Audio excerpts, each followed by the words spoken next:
tua palavra é luz no meu caminho, luz no meu caminho, meu Deus. Caríssimos irmãos e irmãs, que bom te encontrar neste domingo, dia do Senhor. E podermos assim nos colocarmos diante da palavra de Deus, deixar por ela ser guiado, orientado, e fazer assim este caminho que a Igreja nos convida, que é o caminho da palavra, que é fazendo esta respiração consciente, e integrar corpo e mente. É preciso que a nossa espiritualidade comece neste movimento respiratório. Do contrário, não é possível nos encontrar com Deus, nos integrar a uma espiritualidade, se nós não nos integrarmos a nós mesmos. É preciso vencer as nossas barreiras, as nossas misérias. É preciso dizer não à nossa personalidade e abraçar de volta a nossa essência. A nossa essência é aquilo que nós deixamos para trás e passamos a obedecer os comandos de uma personalidade doente. Voltemos, portanto, a nossa atenção à nossa respiração e nos libertemos de todos os preconceitos que a personalidade nos impõe ao longo da vida. Não esqueça, você que me escuta todos os dias e recebe essas mensagens de reflexão do Evangelho Diário. Se você não é inscrito no canal Sopro de Esperança do Padre Gildenor, se inscreva. Compartilhe com outras pessoas, peçam para se inscrever no canal do Padre Gildenor. Não esqueça de deixar seu like, é muito importante o seu like, pois é por meio dele que a plataforma do YouTube disponibiliza esse conteúdo a mais pessoas. Portanto, se inscreva, compartilhe, deixe seu comentário, deixe seu like, que é muito importante. E assim cresçamos como uma família que reza, uma família que escuta e medita, reza a palavra de Deus. Meditemos o que hoje nos fala a liturgia da palavra deste domingo. 17º domingo do tempo comum. E assim, começamos com o texto do livro do 1 Reis, onde nos fala, 1 Reis, capítulo 3, versículos 5, 7 ao 12. E fala justamente deste bonito encontro do grande servo de Deus, Salomão, com Deus, por meio de uma teofania, de um sonho, de uma manifestação divina que Deus se revela para ele. Interessante, Deus dirige a Salomão, dizendo: pede o que desejas e eu te darei. Salomão acaba de assumir o reinado e é ainda muito jovem. Certamente o texto faz entender que esperava Deus que Salomão pedisse longa vida, longo reinado, poder para dominar muito tempo. E não é isto que Salomão pede. Salomão faz uma bela oração e diz então a Deus: Senhor, Senhor meu Deus, Tu fizestes reinar o Teu servo em lugar de Davi, meu pai. Mas eu não passo de um adolescente que não sabe ainda como governar. Além disso, Teu servo está no meio de Teu povo eleito, povo tão numeroso, que não se pode contar ou calcular. Dá, pois, ao Teu servo um coração compreensivo, capaz de governar o teu povo e de discernir entre o bem e o mal. Que belo! Este servo de Deus, na iminência da sua governabilidade, reconhece um pequeno servo, reconhece alguém que é incapaz e que pede que Deus o capacite.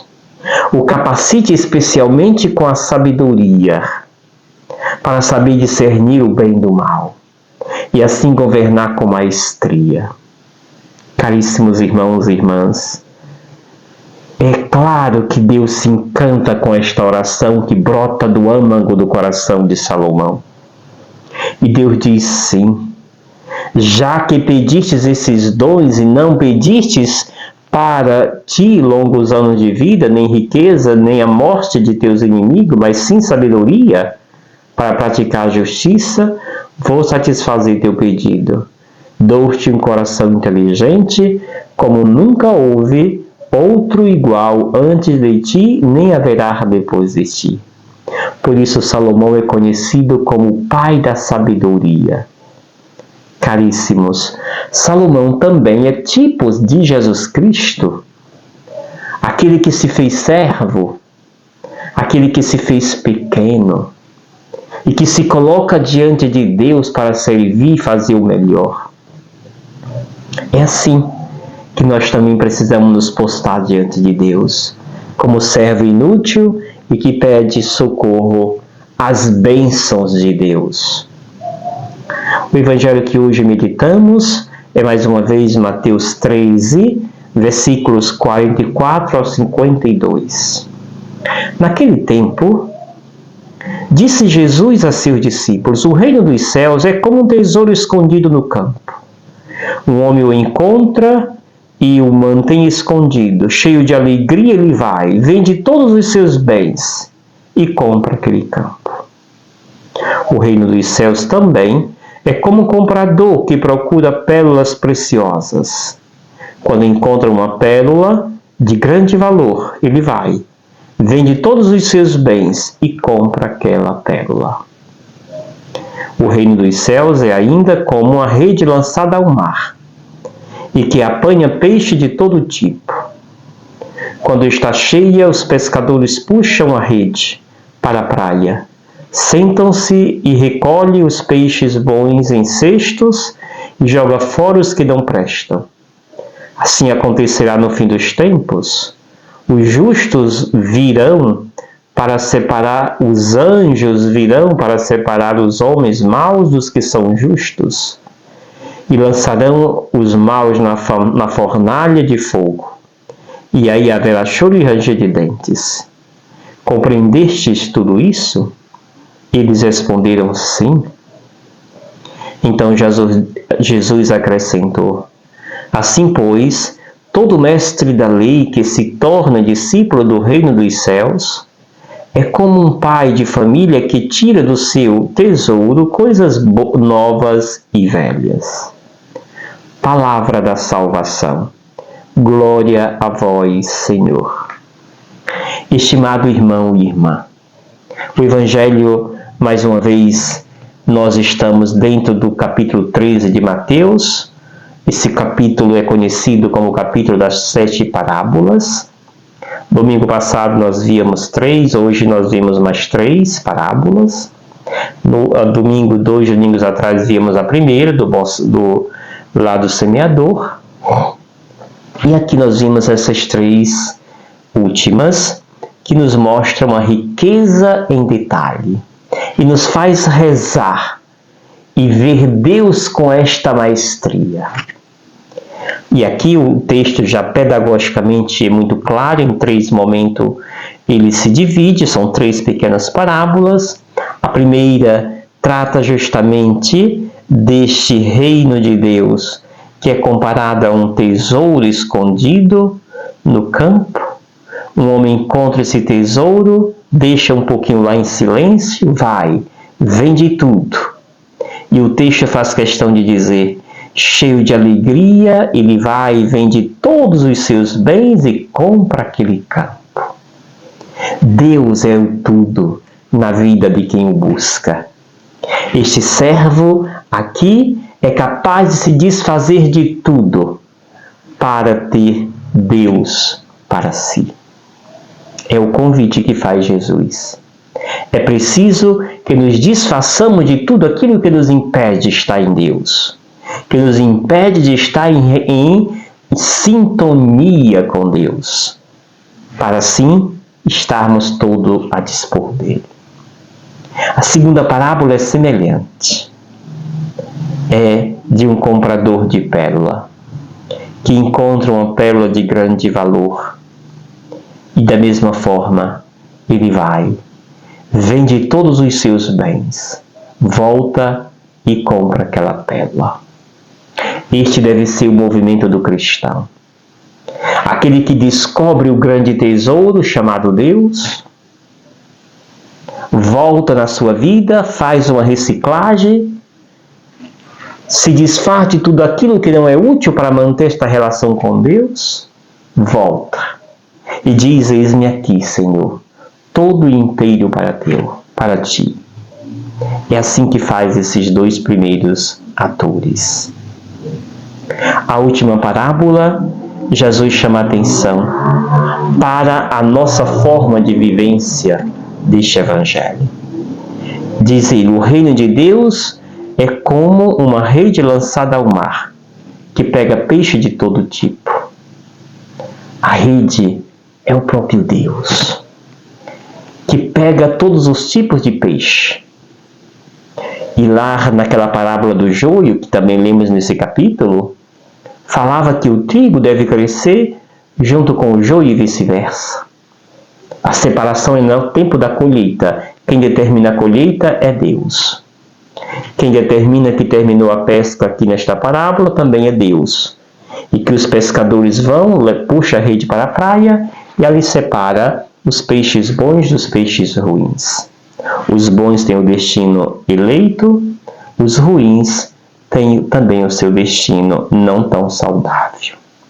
Caríssimos irmãos e irmãs, o Evangelho por si já é autoexplicativo. Mas Jesus quer terminar estas parábolas dizendo para nós que ele convive com coisas novas e velhas. E quem vai fazer esta separação não sou eu, é Deus, é papel dele. Mas ele aqui declara, ele convive como pai de família que guarda o seu tesouro coisas novas e velhas. Nós precisamos tomar consciência de que sim, somos santos e pecadores. E não temos o direito, a autoridade para dizer tu estás condenado, tu estás salvo. Esse papel é somente de Deus. Não nos cabe. É preciso que seja muito claro isso para todos nós. Paulo termina na sua carta aos Romanos capítulo 8, 28 ao 30, ele fala justamente de que sabemos que tudo contribui para o bem daqueles que amam a Deus. Quando amamos a Deus, não tem como as coisas darem errada. Quando seguimos a Deus, não tem como vivermos na escuridão. Prossegue Paulo. Aquele que Deus, quando ele então diz para nós esse caminho que precisamos fazer, aquele que Deus contemplou com seu amor desde sempre, a esse ele predestinou a serem conforme a imagem de seu Filho. Ou seja, Deus nos escolheu no amor. E nos escolhe no amor para vivermos como seu Filho adotivo. Em outras passagens vai dizer. E diz ainda, Deus predestinou também. Aqueles que Deus predestinou, ou seja, para si, ele chamou para si também. E ainda, aqueles que Deus chamou, ele os tornou justo.